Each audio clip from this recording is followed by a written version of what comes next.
was a man who was hired by a landscaping company. And when he came to work at the landscaping company, there was a rumor that this guy had a history of stealing things from his previous employers.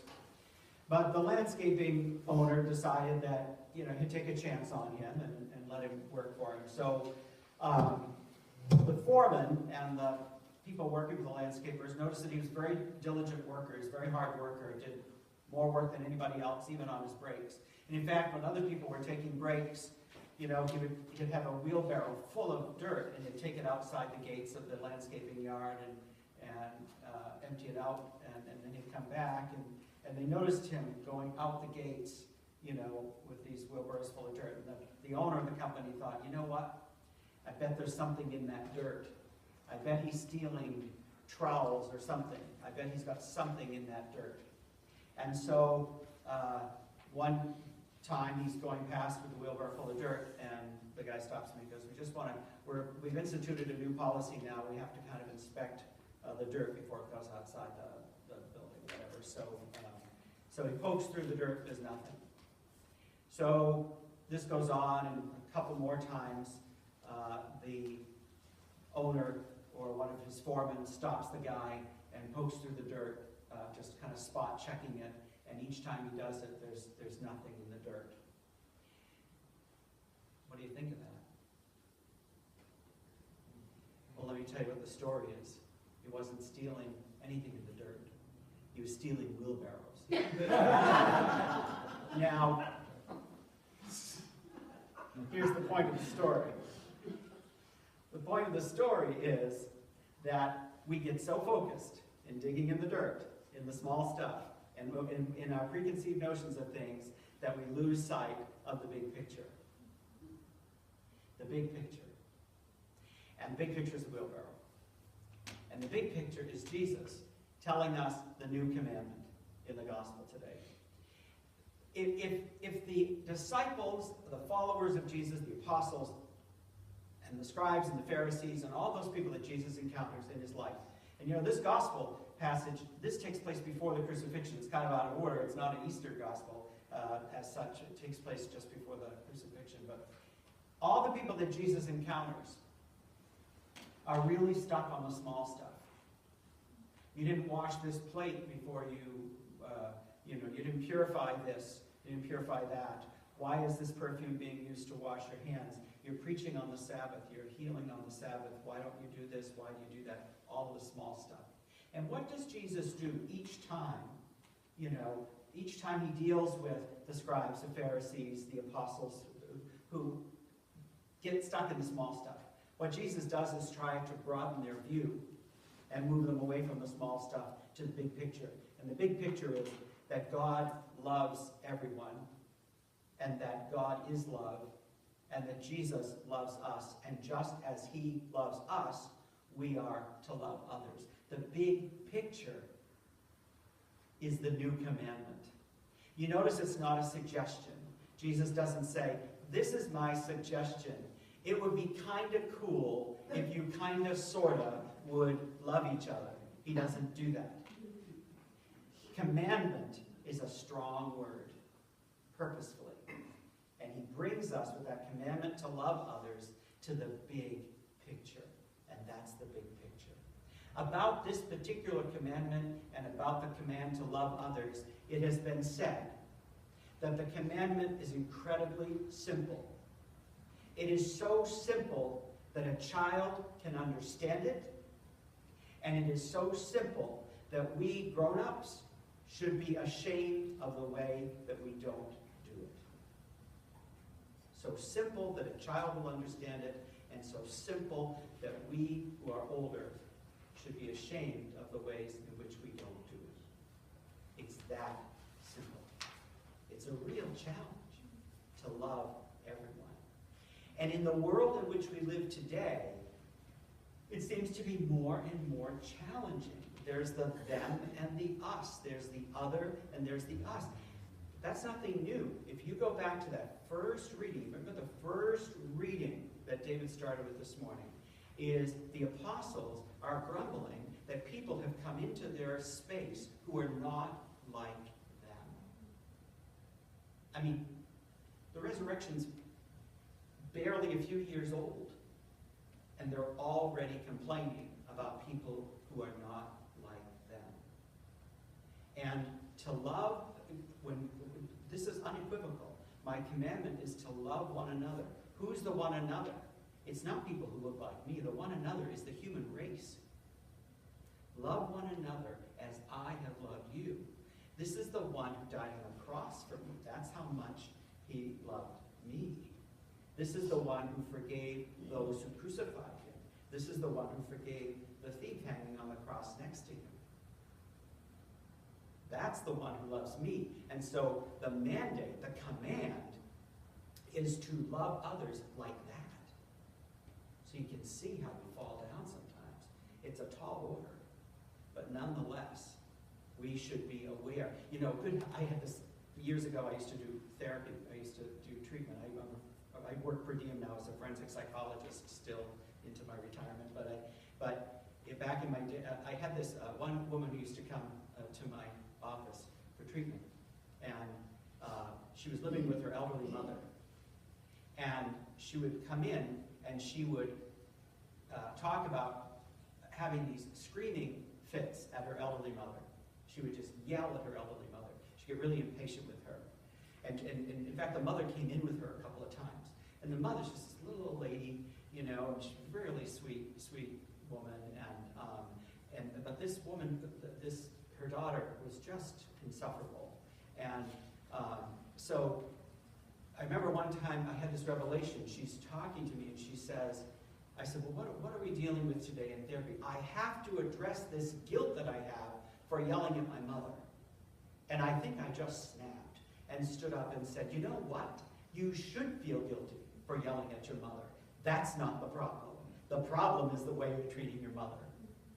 Guilt is not necessarily a bad thing if it leads us to a better life, right? I mean, we kind of say, oh gosh, don't feel guilty, don't feel guilty, don't feel guilty. Well, you know, if we're not loving everyone the way we should, maybe we should feel a little guilty about that. Because we are guilty. That's our guilt. So it's a real challenge. And again, living in the world. And the other thing I was thinking of, and this was actually hit me this morning, so it wasn't sort of part of my sermon prep, but I was thinking, listening to the radio coming up here, what really troubles me the most, I think, about what I see happening around me is that how much hatred is done in the name of Christianity. You know, how much lack of love there is for others from people who call themselves Christians. You know, you look at all this nonsense about bathrooms. My Lord. Can I just tell you, as a man in his 60s, when I've got to go, I don't care who's in the next stall. I really don't. You know, I really don't. It's a miracle I make it there in time. I'm not going to check to see if there's a transgender person in the next, so I'm sorry. But it doesn't bother me. It's never been a problem. But, you know, I mean, you look at all of these stupid things around excluding people and persecuting people and all this stuff by people who say, I'm doing it because I'm a Christian. Really? Really? I'm sorry. But that doesn't make sense. It just doesn't make sense. You know, that somehow that becomes your thing about being a Christian. It doesn't make sense. It doesn't make sense. That's digging in the dirt. That's not the wheelbarrow. That's not the big picture.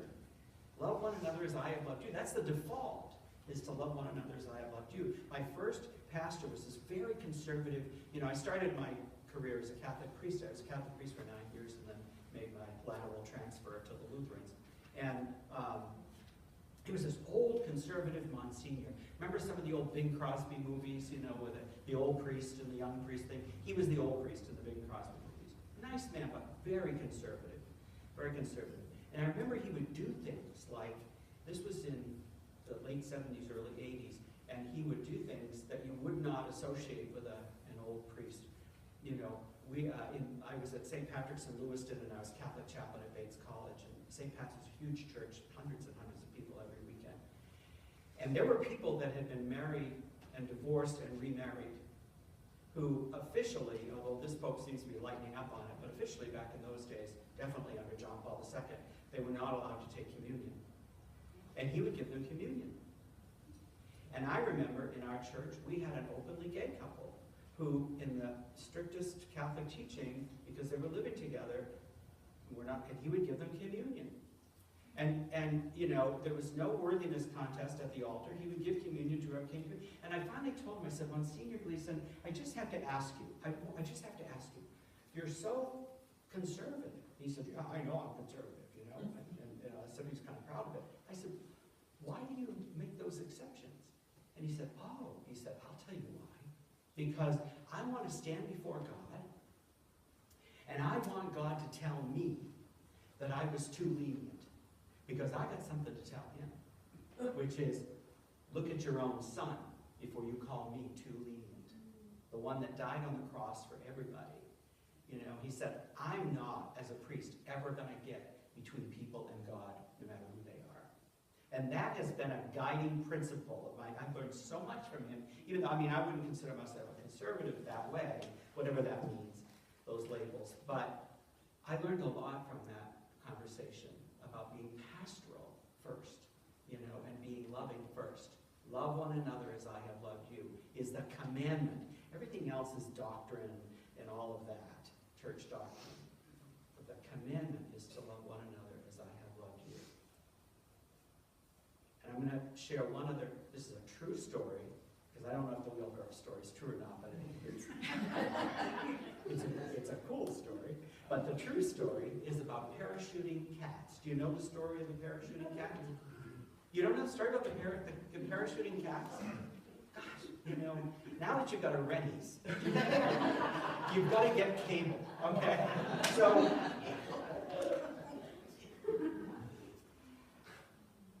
So there's this island nation called Borneo. And back in 1950, on the island of Borneo, there was an outbreak of malaria. Now, you know how malaria is spread through mosquitoes, right?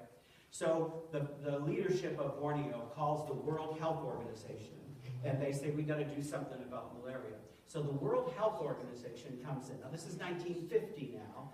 They come in, and they spray all the mosquito, every area where bugs breed, they spray with DDT. Remember DDT? That was banned in the 1960s because it's so toxic. But it worked. It killed bugs. It killed everything else, too, but it killed bugs. So they sprayed the island with DDT. And the mosquitoes died. And the malaria went way down. Like the malaria rate kind of went away. Then what happened was people's roofs started collapsing because the people in Borneo had thatch roofs. You know, thatch is straw, right? You have thatch in your lawn and on the farm. You know, so the thatch roofs started collapsing, falling on people's heads. Because when they sprayed with DDT, they also killed a parasitic wasp that its only diet consisted of thatch-eating caterpillars.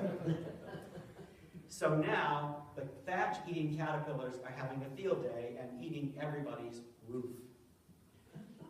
So then, they come in and they say, well, we got to add a little more DDT here.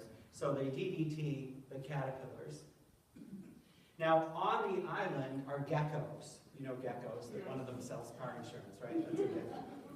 So the geckos, guess what they eat? Caterpillars. So the geckos are eating the caterpillars, and they're ingesting DDT. For some reason, DDT doesn't kill geckos. But on the island were thousands of feral cats. You know, cats like Fluffy and Tappy, you know, those kind of cats. Not like tigers, but cats, like my cat. The cats eat the geckos, and the cats die from the DDT. Because the reason, folks, why you don't use DDT anymore is it stays in the body for 8 years. So the cats eat the geckos, and they die from DDT poisoning. And then, there's more. And then, there's an infestation now of rodents. The rodent population mushrooms, and there are rats everywhere. And what do rats carry? The plague, right? The fleas that live on rats, they carry the plague. The plague that wiped out Europe, that was because of flea bites, right? So people are getting bitten by fleas from the rats. The rats are eating all the grain storage. They're everywhere, rats are everywhere, and people are now getting the bubonic plague. So they call the World Health Organization. And the World Health Organization says, what are we going to do up Borneo? And finally, the British Air Force gets an idea. We are going to parachute hundreds and hundreds of cats into the jungles of Borneo. This is a true story. You can Google it. And so they build these crates that are designed to pop open when they hit the ground. They fill them with cats. I don't know where they got the cats from. Maybe the local shelter. I don't know where they got the cats from. Fill them with cats, male and female cats, so they'll multiply. And they drop them over Borneo. They parachute, airdrop cats all over Borneo. The cats, now time has gone by and the geckos aren't carrying so much DDT anymore, and so now the cats are thriving in Borneo, and there are no more rats. And so the people in Borneo no longer have malaria, and they no longer have bubonic plague. They have a lot of cats. So what's the point of the story? I don't know. No, why don't I even tell this story? Oh, so the point of the story is, it's the sort of punchline to what Jesus is saying today, which is, for everything we do, there's a consequence. Even when we don't think it through, there's a consequence to what we do. There's a consequence to how we treat other people. When we don't treat other people with love like Jesus does, there's a consequence for that. It might even be that we're not modeling good Christian love in the community. I mean, we folks should be the counterculture in the community that's saying we love everybody, unconditionally, because that's what Jesus did, And so if we're not doing that, then we're not really, by our lives, by our example, being very good teachers of what it means to be a follower of Christ if we don't love other people. If we jump on the bandwagon of separating the them and the us, or somehow hold people to some worthiness contest that none of us could really pass anyway, then we're not living out the Christian vocation. That's the consequence of not thinking that through when we act in unloving ways. There are lots of reasons why, all kinds of studies and all kinds of sociologists and theologians and historians have all kinds of theories about why numbers have dropped off in our churches, where our churches aren't full anymore. There are very few churches that are full. And even some of those mega churches now are beginning to suffer a little bit. It took longer for them. But I look at some of the people who are supposedly Christian on TV and some of the things they say, and I think to myself, if I were a thinking, caring individual, would I want to be part of that? We've kind of lost our message. We've kind of lost our way. A lot of people will say, well, we blame society. Society is very secular, and there's soccer practice on Sunday morning, and blah, blah, blah. Well, all of that's true. But we have to take some responsibility for the image that the church has developed over the years, as being judgmental and unloving and uncaring. So much so that becomes, you could open 5 soup kitchens, but that isn't what gets into the newspaper, and so it's hard to counteract that image of Christianity as being a group of unloving people. But we keep at it because it's a command. It's not just a suggestion. So whether there are 200 of us or 2 of us, the command doesn't change. And the command is to love one another as Jesus has loved us. To love one another in this community, but also to love one another in the human family. And that needs to be the overarching guide for every decision we make. Because every time we say or do something, there is a consequence. Think of the cats. Think of the cats. Amen. Number 576 is the name of the day.